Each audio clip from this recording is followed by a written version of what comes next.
welcome to What Lingers, the podcast where we uncover the questions behind people's stories. I'm Cristian Figueroa. And I'm Liz Melchor, and we are the team behind Storytelling Lisboa, where once a month, 10 storytellers get on stage in front of 200 people and tell true and personal stories related to a theme. It is always a great event, but there is a catch. We always have lingering questions for the storytellers and no format to ask them. Until now. In this second season of What Lingers, we invite storytellers to revisit and listen back to their original story from that night, and then sit down with us for a conversation to uncover what lingers for us all. Just a heads up, the recording of the story you will hear comes from the actual stage of Storytelling Lisboa, so the sound might be a little bit fuzzy. I'm really excited for today's episode. You know why?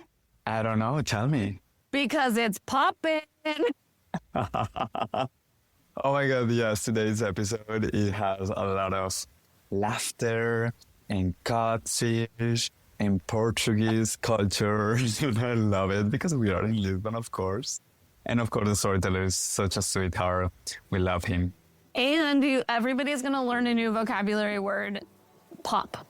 The pops. What are the pops? Obsessed. So let's give it over to Miguel for the theme mistakes.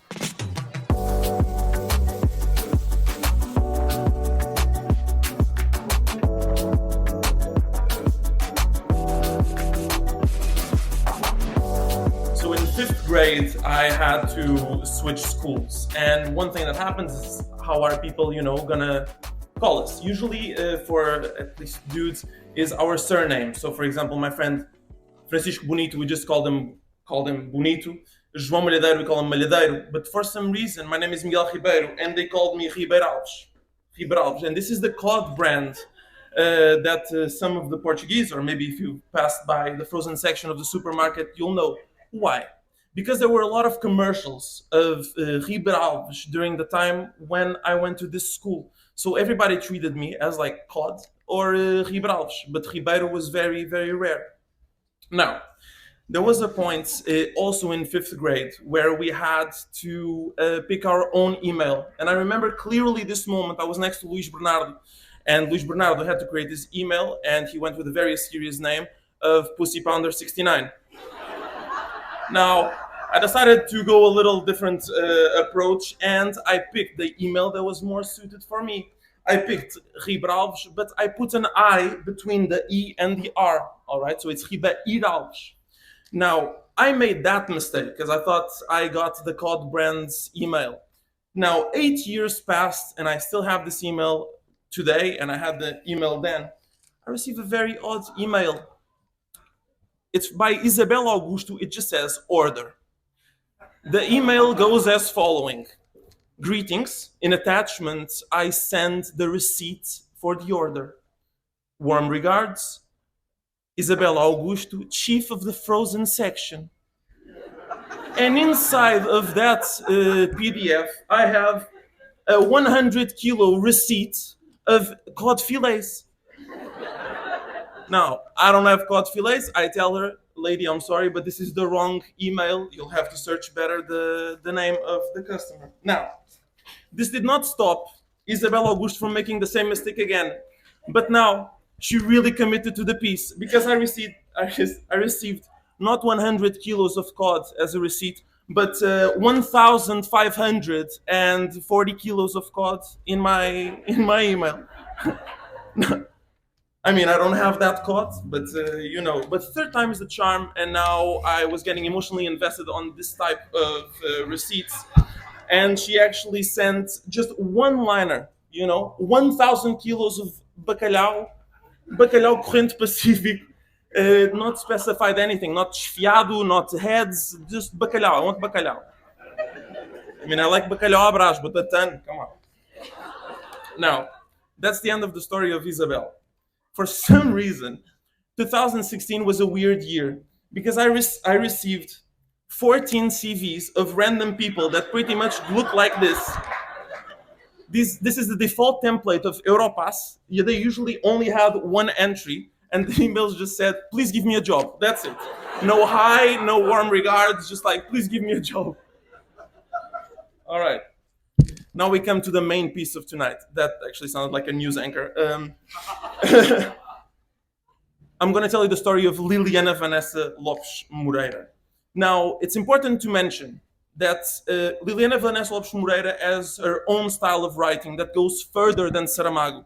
While Saramago did not even put full stops nor paragraphs, Liliana Vanessa Lopes Moreira does not put anything, so no punctuation. So I'm going to read the email that I received in 2017. Remember, no punctuation. Good afternoon. I already signed up many times at the Code Factory. I was there again August 1st. I signed up at the entrance, left the CV and the photocopy of my citizenship card. My name is Liliana Vanessa Lopes Moreira. I would really like to work for you. I've been trying for years. No one calls me. My goal is to grow the company and do my best as an employee. I've worked in teams of factories and I really wanted to work for you. All right. This is not going well. Greetings, Liliana. This is not the the company's emails, unfortunately. I think you should look better for the email as well as the name of the company. Now, I also advise you to put some punctuation in your email since it's very difficult to read everything without a full stop. Warm regards, Ribeiro. I specifically put Ribeiro. Right. She says, thank you. 6 months later, here she is again. This is a wall of text. I'm not going to read everything, but you're going to get the gist at the beginning. Stay with me now. First of all, I want to apologize for what happened, comma, we won. All right. I was working there at the factory. My name is Liliana Vanessa Lopes Moreira. Due to my children's problems, I was absent. Due to the lack of money to provide food at home and my son's behavior that was sent to the protection of minors in Moita, I had to leave from work to resolve the situation. She was kicked out from work because Randstad did not send her the money, and now at the end, she's pretty much just begging for the job again. She's now, I know I can do it. I will do my best. I will be part of the team of workers that made this company grow. I was unemployed for months, going through many difficulties with my children. I only ask that you give me this opportunity. Warm regards, Liliana Vanessa Lopes Moreira. All right. This is 7 years ago. I was a very different person. I could have altered the story, but here is the email that I sent. Stay with me now. Greetings, Liliana Vanessa Lopes Moreira, exclamation point, smiley. Again, this is the wrong email. You have to look for the company's email address a little bit better. Still, you can continue sending me these emails. Warm regards, Ribeiro. Now, Liliana's answer is a true one. I apologize and thank you. I sent an email to Ana Paula from Ribeiro, and she got this wrong again. From the Moita factory, I called her, and she said that I would have to send the email to her, and finally the boss would come, but until today, no one has responded to me. Now, I love this line. It's not my fault, the lack of competence of Randstad. I sent justifications by email, but they didn't respond to me. Thank you, regards. Now, me and Liliana Vanessa Lopes Moreira went cold for 4 years. And in the second peak of COVID in 2021, in February, I clearly remember, I need to send her an email. So I sent. I didn't expect that to be funny. All right. Honestly, after this exchange a few years ago, I was thinking about you.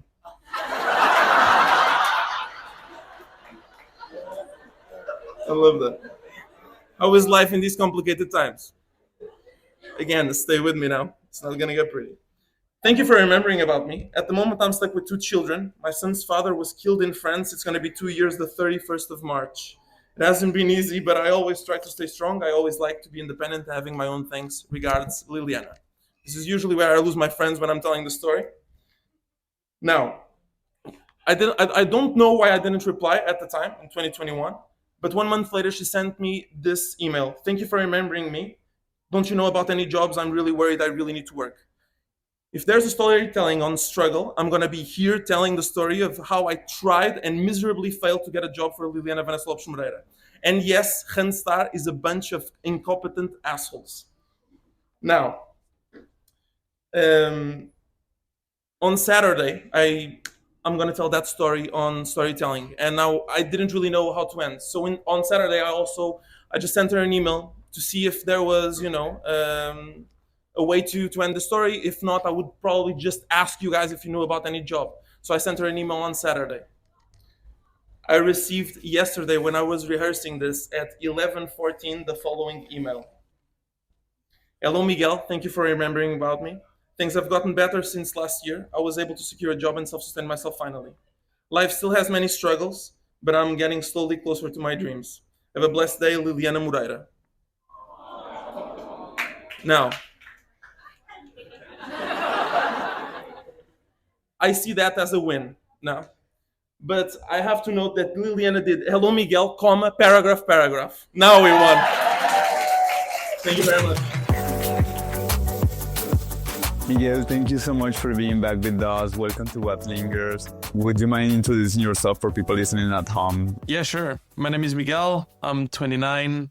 I'm currently working as a product designer in a startup I founded. I'm one of the 4 founders. We pretty much try to automate and build AI tools for companies. Our ideal scenario is when you have AI teams which are not that big, but still they have a lot of requirements. So we help them out building those AI tools. And you're from Lisbon, right? Yeah, I'm from Lisbon. Born and raised in Lisbon. I'm proper Alfacinha. Alfacinha. Can you translate Alfacinha for people that don't know Portuguese? Alfacinha is like a little cabbage or a little lettuce.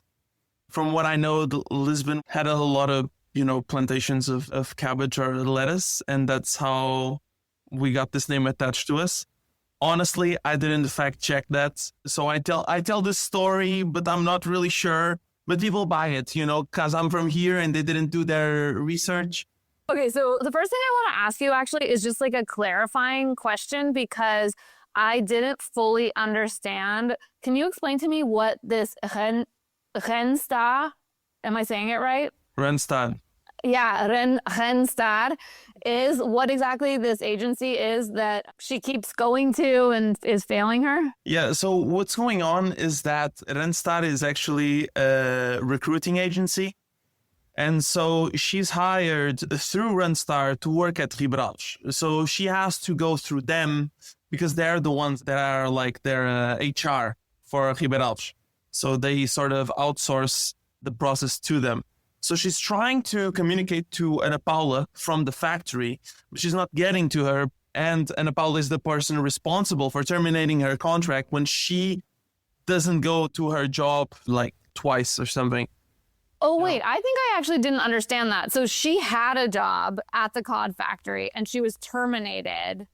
And now she's like fighting with this company. So there's like this other layer where just like these systems are completely failing her. Yeah, exactly. You brought the story for the Storytelling Lisboa stage for the Mistakes edition. And of course, when you got into the stage and start telling the story of receiving tons of emails that are not for you, they're for this company. But your last name is not Alves, it's just Ribeiro. Your colleagues from school, they just took this famous commercial brand and they put it onto you. Yeah.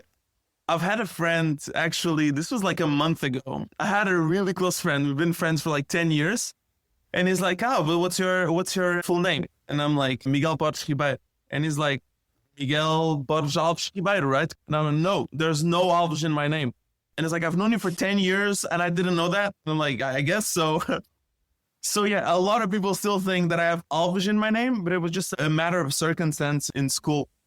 That's so crazy. And also, when you started your story, you mentioned that this is 5th grade and you're choosing your email and you still have that email, like in COVID times. Like, how come you still have your email from 5th grade? Like, is it like a Yahoo account, a Hotmail?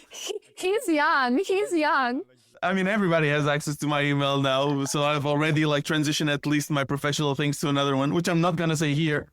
But it's a Gmail account that still had the counter of the memory that was increasing if you went to their website. And it was 5th grade. I clearly remember it was math class for some reason. We were in the IT department doing some like project.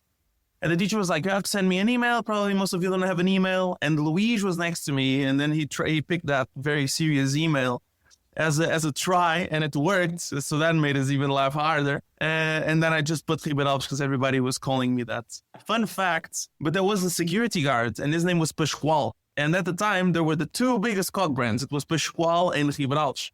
So the word on the streets or in the schoolyard was that me and him had like a fight. Curiously enough, no one really liked him. And then there was an event where we all ended up knowing that he played the drums like a god. Like it was like a whiplash moment. So then everybody liked him, and I started getting roasted for my cod being the worst. Oh my God. It was like kind of hilarious, and it's like a very Portuguese story. Yeah, and 100%. Your friend still has that email. Do you know? Have you talked to him?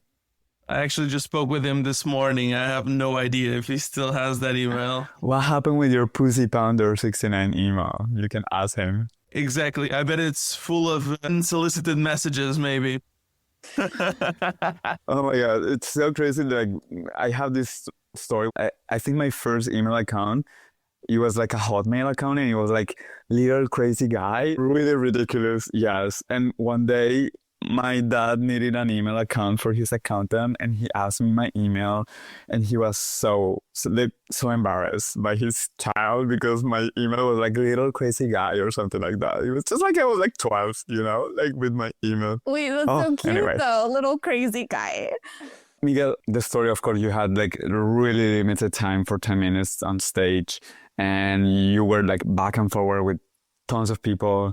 But could you tell us that if there was something else that you found out about Liliana that you couldn't share during your story on stage? You know, where's she from? I was really curious, like, was she Portuguese? Was she Brazilian? I'm not really sure. I only have her image from Gmail. So I sort of know what she looks like. She looks a little bit Brazilian, but I'm not 100% sure. I don't know much more about her. I know that she just used to work in the factory. She has jumped between jobs. I know that she did jobs in other areas. Like she worked in cleaning as well. She was working in the factory. And I know she also worked in the restaurant. So when I searched for a job for her, after she sent me that second email, after the email that usually loses the audience when she tells that her husband was murdered, which was absolutely insane. Yeah, so I started looking into jobs around Saldanha, and not to much avail. That's a story on itself. But honestly, I don't have much more information about her. I just know that she was doing fine back when I told the story. But it's actually really interesting that you say that that's when you normally lose your audience. Because in some ways, I think when you read that part of the email or whatever, and you're telling the story, and it's like, we're so engaged and we're like laughing along with you. But then what happens is you read that part of the email, and I remember like hearing it and I feel sort of an emotional shift. You know what I'm saying? Like I suddenly am like, oh, this isn't just funny. Like there's something else is going on here. And I become sort of like emotionally engaged in a way that I wasn't before. How was it for you to receive that email where I think before, probably even for you, it might have been like just a funny thing. And then she's telling you stories of her life.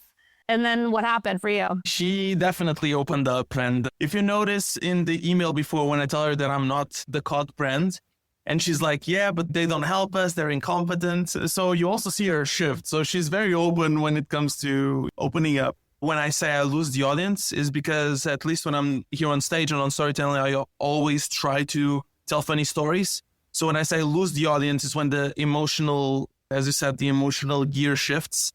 That's why I say I lose the audience, because honestly, I'm just trying to make people laugh. That's what sort of fuels me, and that's something a bit more personal. You just mentioned I like comedy. Is this something that you like to pursue, or you consider yourself just a funny person? When you're storytelling, you actually want to bring this component of comedy to the stories? Yes, definitely. I mean, when I'm crafting the stories, it's not a set, right? I'm not telling material, I'm telling stories. So I definitely need to follow the guidelines that you guys have set, which is like it did to have a beginning, middle, and end. Do you actually perform comedy sets? Are you a comedian who tries out jokes and stuff? Is that another thing that you do? That's something I want to try. I'm definitely leaning more and more into wanting to try it. Also with the startup situation, I never sort of find the mind space for that. I feel like I'm going to regret like not doing it like at least this year, at least trying out like an open mic or something and probably bombing like 5 times until I get like a good joke and then I just get hooked to it. Okay, and you were mentioning that your stories, you make them funny. I mean, I try to envelop them in a funny manner. But for example, in the story that I told, when I was reading the email I sent to her after COVID, and it started as, hey, Liliana, I was thinking about you, and it got a huge pop. Like, I cannot predict that. Now it makes sense in retrospect why that had a big pop. Also the way I was telling it, the cadence, etc. But that's why I rehearse so much, because when those moments happen, I can just take it in and I'm not nervous to continue the story. So even when I forget what I'm saying, I've rehearsed it so much that I can just put out a pilot. Where was I? Boom, here. And I just continue. So I'm just super present and I like to enjoy that. So I bet stand-up would be a little bit like that, where I just have things so drilled down. Would you ever risk telling a story that was more perhaps personal and wasn't funny? I've been thinking about that, but analysis is paralysis, right? There appears a theme and I have a story for it and I'm like, it's going to be a little bit more personal. It's going to be a little bit deeper. I'm not sure where it's going to have pops. And then I just forget about it and roll. So I'm really interested by this word you use, pops. What does it mean to you? Like the pop? a pop is when the audience just bursts out laughing. Okay, so you can feel like they're actually making audible laughing noises and you feel that energy. Because when you felt the emotional gear shift, you called it losing the audience. Whereas like I can tell stories and I actually don't think I'm funny, or when I'm rehearsing, I'm not imagining people laughing. And then I get up there and people are actually laughing and I'm like, oh, wait, this is weird. So then when I get the emotional gear shift down, I'm like, oh, I got them. Like, I feel the opposite of you. You know what I'm saying? Like, I'm like, oh, like there, I'm hitting them. You know, what about you, Cristian? Yeah, because also my stories are normally very deep, touching, hard. Like when they laugh, it's just, for me, it's such a surprise because it's actually not to be funny. But yeah, the more the audience is invested in the emotional side of the story, for me, it's like I'm winning, I'm doing good. And I can see now what you brought this story, because of course it's like this girl Liliana is struggling in her life, like she's having a hard time. What made you write to her? You mentioned that you were thinking about her. Yeah, so you're talking about the email I sent to her, not for storytelling but beforehand, during COVID. Yeah, so that was an interesting time. I remember I was in my room, and this is one of my big stories, right? When people talk with me and, you know, I want to know them, but at the same time, like, share a piece of me. So I was thinking about it and I was like, I wonder how she is, you know? I really want to know, like, what's going on. I remember this. I've told this story a huge amount of times to my friends. I mean, I had to translate everything. So, but for a Portuguese, that wall of text is very, very funny at some points. Also because there's very little punctuation. Her writing is not correct, you know? So it's always interesting. So I was thinking about it, and then I was like, you know what? I'm just gonna drop her an email, see how she's doing. Because I remember I was struggling at the time when I was writing that email. So I was like, you know, I'll just reach out. You said that you looked for jobs for her and you failed, and you said that's a whole nother story, but can we have that story? You can have a little bit of the story. What happened was I went to Randstad. And what I knew was that I was working in Saldanha, and they have an office next to Saldanha. So if you go to that street of Galeto, I think it's called Avenida República, there's a Randstad office there. So I just went there because I was going to the gym, and I was like, I'm just going to try and reach out to Namora. I don't know where she is because Randstad has many offices. So I just went for it. The security guard got me. I was like, I want to speak with Namora. Does she work here? And he's like, I'm going to search. But then, honestly, it didn't really lead up anywhere. They got my email. That was a dead end. She didn't reply. So what I started doing was I went on LinkedIn and I started adding a lot of people from Randstad Portugal to see if I could reach out, if somebody could, you know, sort of like doing me a warm intro to see if I could find an Amor. And so, long story short, I didn't. Some people accepted my request, but then nobody sort of dropped me to her. And then what I started doing in the Saldanha area, so I was a regular in many spots there because I was working in Saldanha for a startup for like 7 years. So I knew all the restaurants, all the spots. So I just went in. I was like, hey, I'm actually not here to eat or, you know, to order a drink or whatever. I want to see if you have a job, you know. In retrospect, I wasn't a very good talker. I guess I didn't have developed my sales skills in a sense, and I wasn't that charismatic. So I really got like a dead end on most of those. A restaurant almost got her a job. I also reached out to the company that had the cleaning service of my company, and that was a dead end as well. I guess everybody in COVID was just like closed. Like nobody was really open to receive anybody. In retrospect, I feel like I could have done more. So going back a little bit to the storytelling universe, this story that you are thinking of telling, and you mentioned that it's more personal, it's probably more vulnerable.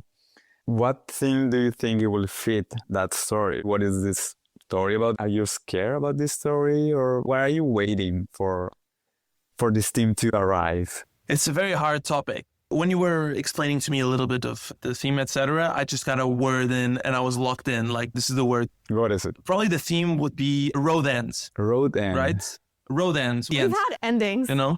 We have endings at some point. I don't know. Like the road end for me also symbolizes that those are big roads that led to an end. You know? Yeah, like you tried that there's nothing else to do. Your final stop, basically. It was a situation with an ex of mine. Okay. I guess that things worked, but they had nowhere to go. And that was tough. And at the same time, I feel like I sort of already sketched the story, but I'm a little bit afraid of it also because of the topic it is. She also knowing Storyteller Lisbon, and then me being a little bit scared of telling a story that does not have pops. Like, it's just like hard. And I just want to encourage you, because I think if you get up on stage and you know that the pops you're not like doing it for the pops. I think you might tune into this audience reaction to the emotional story, and that can be almost more addictive in a way, because it's like the pops, you feel appreciated, you feel, oh, they enjoy me, they like me. But when you can switch the emotional gear down and then the audience connects, it's like you feel seen and you feel connected with, and people will come up to you and be like, I know what you're talking about. And that is better than a pop. It's arguable.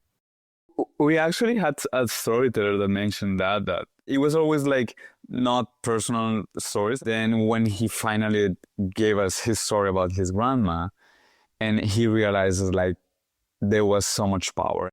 People talked to him afterwards and they were like, oh my God, your story touched me in so many levels. And he was like, I've been telling all these, like shallow stories for, I don't know, a year. And then everything shifted when I told this really vulnerable, raw story. So yeah, just maybe an invitation for you to explore different expressions from the audience with your stories. Yeah, I guess I'm just so addicted to the pops, and it's like, I know that the audience is with me if I hear a pop. So I usually don't have the opposite, right? I mean, I've done presentations where I have to keep people's attention for like 20 minutes. Of course, I don't usually have a pop. I'm just enthusiastic about the topic I'm speaking about. But I'm not really going to be enthusiastic about a story that has so much pain and, thoughts. I just want to say that the way that you tell stories, I think that you're inherently funny. And I think that if you get up there and you tell what you think is a really sad story, people are going to laugh because you are going to, you know what I'm saying? And so you'll get like you're going to get the pops. But I mean, I get it. I get that it feels risky. But speaking of how you craft, because your story was very well crafted. And speaking of how you craft your story and stuff like that, I'm wondering how you do prepare, because you talked about her. She gave you the ending as you were preparing. So I'm just curious about that. I have a story about the ending as well, because I wasn't really sincere with you guys, but I'll get there. The ending is true. It just has a setup. So on how I craft my stories and also my presentations, I feel like everybody needs like an entryway for me to get into the story. So all the stories that I've told until now in storytelling always have like an opener, right? So here is the email. I'm going to tell you a little bit about my school. I'm going to tell you a little bit about how my friends treated me. So I always have an intro, then the midsection, and always try to end. When it comes to rehearsing, I just rehearse for like 4 or 5 hours a story over and over again. So because my old mentor told me that Steve Jobs used to rehearse 1 hour per minute of the presentation. So anything less than that is not good enough. So I follow that to the risk, but also because I really want to enjoy being on stage. I love being on stage. It's something that I know. It's okay. I like the attention of being on stage. I like the attention of having a good story and then people just, their eyes being sparklish when, they have the pops. Now, so I usually just put a mirror in front of me in my room and I rehearse to it also to see my body language. If I want to go crazy over it, which I have not done many times, I also record myself and then I mute it and see my visuals. And then I flip the phone over and just listen to it. That's if I want to go bananas on it. But here I'm just, I want this to be me and not to be like a very robotic presentation. Not that it will end up being robotic. That's impossible with me. But that's if I want to get like a pitch in to do like, all right. But regarding the ending, so she gave me the ending, but I didn't have it. And on Saturday, I already knew that I was going to tell the story, right? So I knew instantly that I was going to tell the story. I've been telling the story for years to my friends. So what happened was on Saturday, I was rehearsing this with a date that I went on. It was like first date. And I was telling her about storytelling and, what story are you going to tell? And I'm like, I'm probably not going to tell it to you because I need to translate the emails. And I didn't want to do that. So I did that on real time. And then I ended the story and she was like, that's it? And I'm like, yeah, I don't know anything else. And she's like, what do you mean? Like, you need to know how she is. Like, you probably need to find her a job right now. And I'm like, actually, that, now I have to do it. She called me out, now I have to do it. So I sent her an email on that Saturday, also to close the conversation because she was going bananas over it, She was like, you need to send her an email. Like, this cannot continue. I've sent an email. So I was like, I'm just going to send her an email. So I did. And she answered back and I couldn't be happier with how it turned out. So, but was that sort of the bookend to Liliana? Because have you talked to her since then or anything like that? No, nothing. I guess I should have sent her an email before this conversation, probably. But no, I know nothing else. Okay, this is a silly one. You never said the prices on the receipts of like the 1,500 kilos of cod. And I was just really curious, like how much does 1,500 kilos of cod cost? Unfortunately, those receipts did not have they just had the amounts. So it was like the order. So I don't know the prices. But what I know, so at least to give you something. That was a cod that was being exported from Angola and not really from Norway. Yeah. So there was something sketchy going on there. The gossip from the cod industry in Portugal, I guess. Yeah. We're having it now. One last question before we let you go. How was it for you to revisit your story today with us? It was wonderful. I really like listening to my stories after you send them and then don't listen to them for a big while and then listen to them again to see how probably I could have revisited it, told her in a different way. And then also to see the pops, like I had forgotten that pop after I sent her an email asking, like I was thinking about you, So that's always so fun to watch again. So also thank you for bringing this back to me.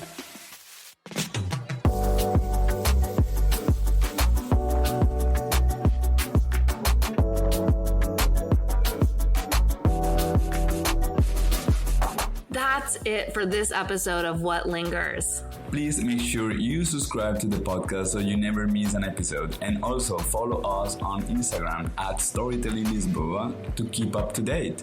What Lingers is a podcast from the team behind Storytelling Lisboa and is produced by Jonny Bunyan. He's amazing. We're taking a short break, but we'll be back soon with 2 special episodes you won't want to miss. First up, an extended conversation with one of our storytellers where we deep dive into the craft of storytelling. Think of it as a mini masterclass for anyone who loves telling stories or wants to sharpen their skills. Then, for our season finale, I'll be in the hot seat.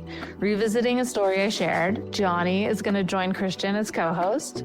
So keep an eye out on our social for the drop dates and see you soon.